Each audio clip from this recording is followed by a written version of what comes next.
Underneath all that snow and ice, there may be a mystery. The people of Lake Pepin have been seeing a creature for over 100 years. A large creature with a long neck, similar to the one in Loch Ness, but not quite as famous. Pepie, the Lake Pepin monster, tonight on Wisconsin Unexplained.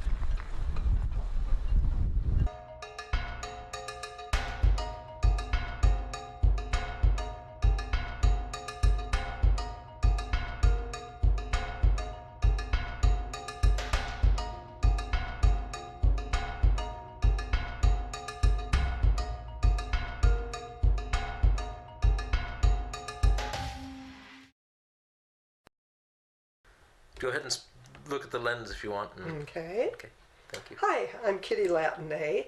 I've lived in Pepin for 35 years, and during those years, I've heard a number of reports about Pepie, the Lake Pepin creature, and I've always kind of watched for them, and if there was something in the newspaper, I cut it out, and I've created a little scrapbook that I'm happy to share with you in this film. Okay, well, I'm going to start at the beginning, the very beginning for me. I mean, this is not the beginning. I got this book from the library, which is a fairly recent book, and he has cited some Native American accounts and earlier accounts of creatures in Lake Pepin. But I first became aware of Pepie, the Lake Pepin creature, in 1986 or 1987. I heard about Pepie from the local librarian who had heard of a group of senior citizens that were on a bus tour around the lake, and they stopped at an overlook and saw something strange and declared that must be Pepie, the Lake Pepin creature. That was my first introduction. Then I began to hear about an organization. I seen it on Lake Pepin. And I seen it was the Institute for the Study of Extraordinary, Natural, Inexplicable Things. And they were quite interested in gathering information about Pepie. The Durand Courier Wedge picked it up, and there was a column about a monster of our very own. The scientist who was studying Lake Pepin and was also gathering information was Jean S. Diplodocus, and she was around for a while. I never heard of anything conclusive. There was a sighting in November of 1987, and some pictures appeared.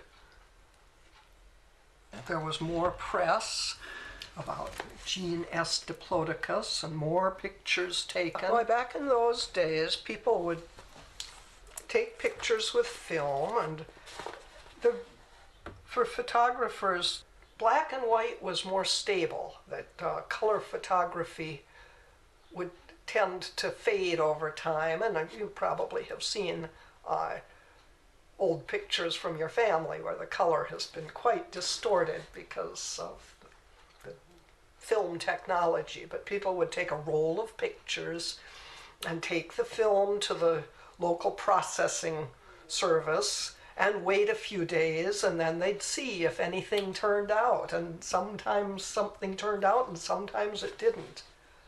So I guess fall 87, winter 88 was kind of a burst of interest in Pepie, which then quieted down until Larry Nielsen.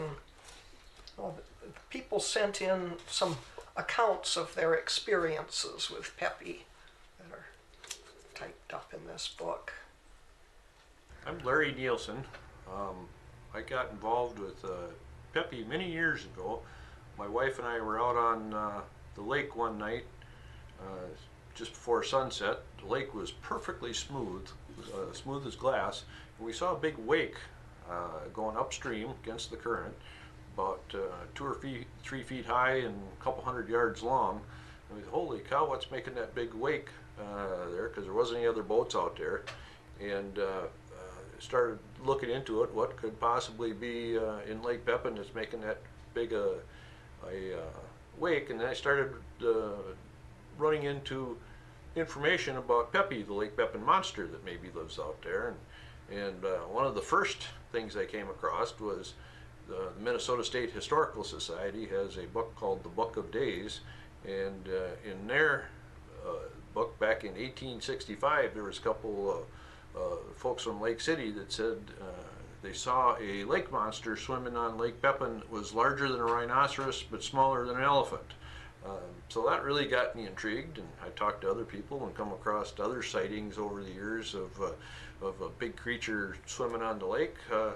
So I started researching it more, and one day I happened to be watching a documentary on television about Loch Ness, and they were dragging Loch Ness with a sonar trying to find Nessie, the Loch Ness monster, and they couldn't find it. But what struck me is Loch Ness and Lake Pepin are almost identical in size and topography. As a matter of fact, if you look at the pictures of either one, you can't tell one from the other. And I got thinking, we gotta do something. We've got a monster just like Loch Ness does, but it's nowhere near as famous, so we have to do something to create interest in our monster, and what could that be? And that's when I came up with the idea that I'd offer a $50,000 reward for anybody that could prove the existence of Pepie, the Lake Pepin monster, and sent out a bunch of emails, and since then we've been getting a lot of people coming to find Pepie, a lot of documentaries filmed, a lot of press. Different local news channels from the Twin Cities and La Crosse and Rochester and Eau Claire have done interviews, and once that started getting out there, we got some newspaper articles. The St. Paul Pioneer Press ran a full-page article, and kind of went on the wires, so it was basically all over the country. I was getting phone calls from Washington, D.C., Sacramento, California, different newspapers wanting to know about Pepie. And then eventually it got to the point where the Discovery Channel came and filmed an episode of Monsters and Mysteries in America here. And they filmed an episode of Monsters and Mysteries in America here about Pepie. The Travel Channel has come, and they did a story about Pepie. We've been on Fox and Friends. We were on there for a while. Lots of different radio stations. I was on the largest radio station in Tokyo for about 20 minutes one day. They were loving Lake Pepin and Pepie, and interestingly enough about the Japanese, I got talking to the gal that was doing the interview. She spoke fluent English, and she knew all about Lake Pepin and wanted to know more about Pepie. And I asked her why she knew so much about Lake Pepin, and she said, well, it's the birthplace of Laura Ingalls Wilder. And I said, well, I know that, but I'm kind of surprised you over in Tokyo know that. And she goes, oh, we know all about Laura Ingalls Wilder. It goes back to right after World War II, when General MacArthur was running Japan. We just bombed the heck out of the Japanese, and he wanted to expose them to good old wholesome American culture, so that they realized we weren't just bombs falling out of the sky. We were actually were pretty nice people.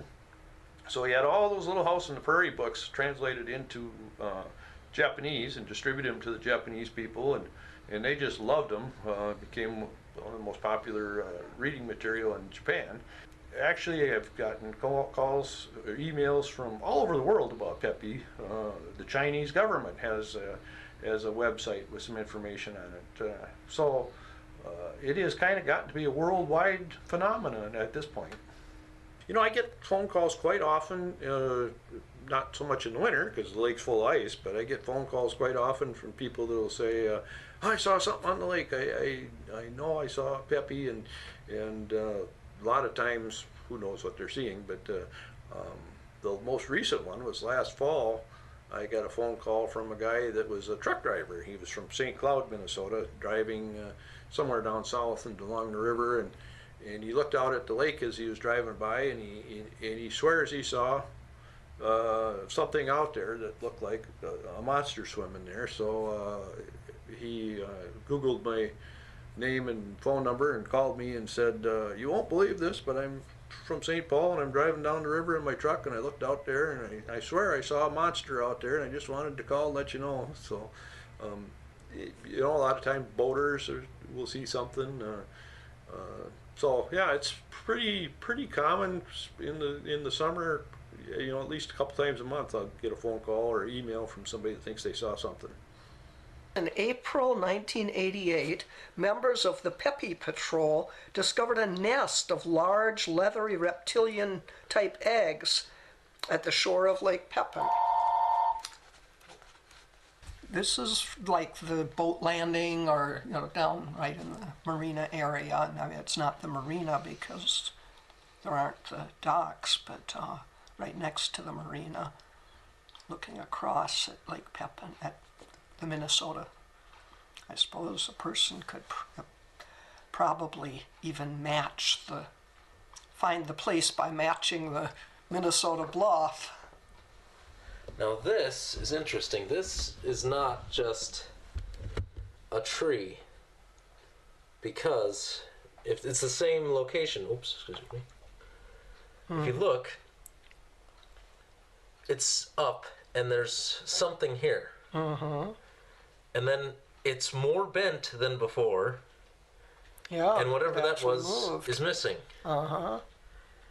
So Looks like it's undulating in the water. Mind if we take these out of the wrap actually so I can get a little better picture? Okay. I know you're probably very protective of them, but good.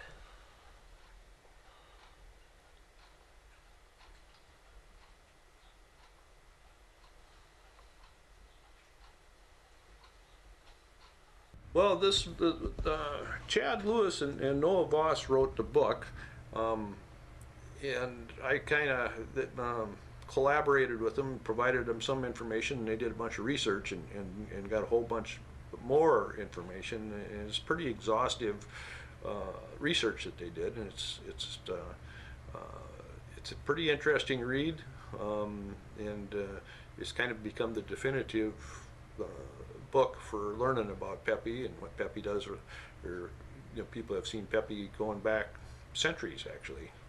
So yeah, it's an interesting book. I don't remember if it's in the book, but an interesting thing. A guy stopped by my office one day, and he worked as a researcher for the National Smithsonian Institute. And he had come across stories in the Jesuit relations. And what the Jesuit relations are is the log books of the French Canadian explorers, the French explorers that were exploring through Canada and the upper Midwest and Mississippi River Valley. And back then, the only people that could read or write was the clergy. So they would send clergy along, not so much as missionaries, but as chroniclers of what they were seeing, and they would relate what they're seeing in a logbook, and that's why it's called the Jesuit Relations. If you Google Jesuit Relations, you can find, going back for just about every expedition that was throughout the upper Midwest here and throughout Canada. Anyway, in one of those Jesuit relations back in 1500s or 1600s, it was I forget the exact date.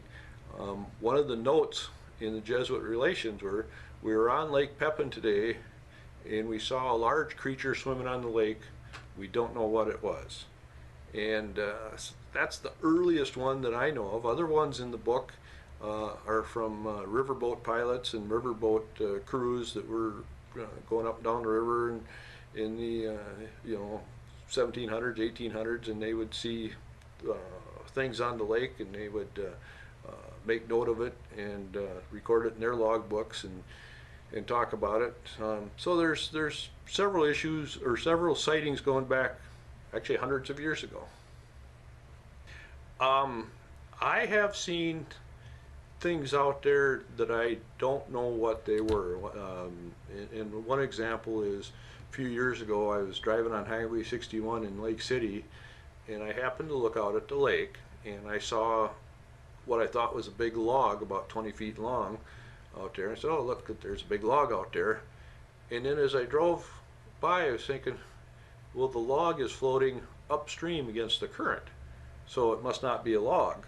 So when I could, a block or so down the road, I turned around, went back, and the log wasn't there anymore.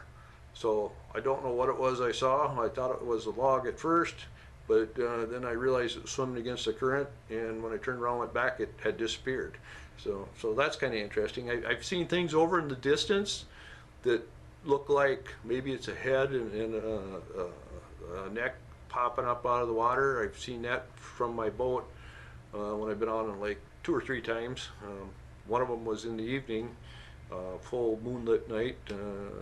In the moonlight I saw something with some passengers on my paddle wheel boat, and we all kind of saw something in the moonlight stick its head up out of the water, and it was visible to us in the distance for probably a minute or so above water, and then it disappeared. So you see things like that, and you wonder just what it is, and that was the main reason I started the $50,000 reward, because I want to know what it is that we're seeing out there, and I figure if we get enough people looking and documenting what's going on there, somebody will maybe come up with the definitive proof. This is exactly what we're seeing. I have a 125 passenger paddle wheel boat called Pearl of the Lake, and we go out in the summer just about every day with sightseeing tours and private charters, and a lot of times, of course, we see a lot of different things out on the lake. We might see along the edge of the shore fox or deer or beavers swimming around, that sort of thing. A lot of eagles. We'll see eagles come down and snatch fish, and several times we have seen things floating on the lake that are partially submerged, that we think we can't definitively say what it is, but everybody on board says, oh, look at there's Pepie, and it's kind of the common thing that we say. But to be honest with you, we really aren't sure what we're seeing, but it's something big. It's something people see on the lake fairly regular. Sometimes it makes a big wake that'll be large and long, and it doesn't quite break the surface enough for us to see what it is. Other times we'll see something that looks like a head and neck sticking up out of the water. So it's got our curiosity up, and it's fun to look for them. Everybody wants to know about the unknown, and we've gotten worldwide interest in them. Like I say, I get emails from people all over the world wanting to know more about Pepie. I've gotten emails recently from Sweden and England and Australia, New Zealand, Canada, of course, and all over Asia and Europe. People are really interested in learning more about Pepie, and just like we are, we all want to know more about Pepie. So it's fun to see people all over the world getting excited about, hey, what's swimming around out here in the lake? I believe that there is more things in the universe that we don't know about than what we do know about. So is it Pepie? I don't know, but there's a whole bunch of things out there we just don't know about. Pepie's the only cryptozoology creature that I've been associated with, so I have not been looking for Sasquatch or anything else. So yeah, well, Lake Pepin itself is 22 miles long and 2 miles wide, but the pool between dams, dam up north of Red Wing and south of Wabasha down by Elma, is about 44 miles. So it kind of makes sense that anything swimming in Lake Pepin would sometimes go above or below the lake, at least to the dam. Of course, at one time there wasn't any dams here, so we think if it was a ocean-going creature at one time, it probably came from the ocean, came up the Mississippi River to Lake Pepin. And of course, Lake Pepin is the largest, deepest lake on the entire length of the Mississippi River, and it's always been here for at least a few thousand years. So it probably makes sense that it was looking for a big body of water it could swim around in, and Lake Pepin became the body of water of choice for Pepie, and that's why he's based here now, and you don't see him much on the rest of the river. But I could see it would make sense that he would be in this pool. This is called Pool 4 of the Mississippi River, between the Red Wing Dam and the Elma Dam. Here we are on the shoreline of Lake Pepin. It's frozen this time of year. We're in early March. There it is, a big expanse of water. Beautiful, beautiful spot. They say Lake Pepin is the most beautiful spot in the entire length of the Mississippi River. So it draws a lot of visitors to the area. Well, there are really amazing large fish that appear in the lake that, we live right by the lake and we don't see them that often. I know I've seen some really huge paddlefish in the 35 years we've lived here, but only a couple, and I guess they're out there all the time. It's mostly I've been kind of watching and collecting information. Sometimes I guess like those senior citizens that stopped in the bus, you see things and you just wonder. You weren't sure what you saw.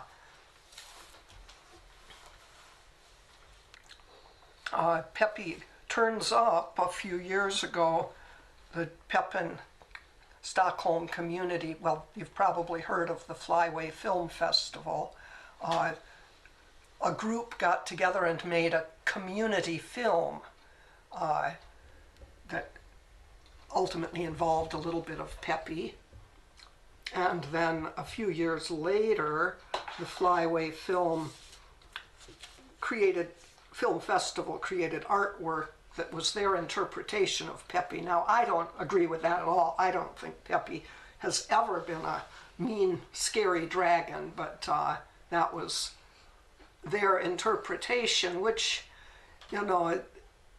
it doesn't really make any statement at all about whether there is really a creature of any sort living in Lake Pepin, but what it does say is Pepie is very much part of the consciousness of the community. Nothing. The only stories I've heard are kind of vague. We saw something strange. Something bumped the boat. Something made a big splash. So nothing really conclusive. With so many reports, it is strange that this creature has yet to be found. Thank you for joining us on Wisconsin Unexplained.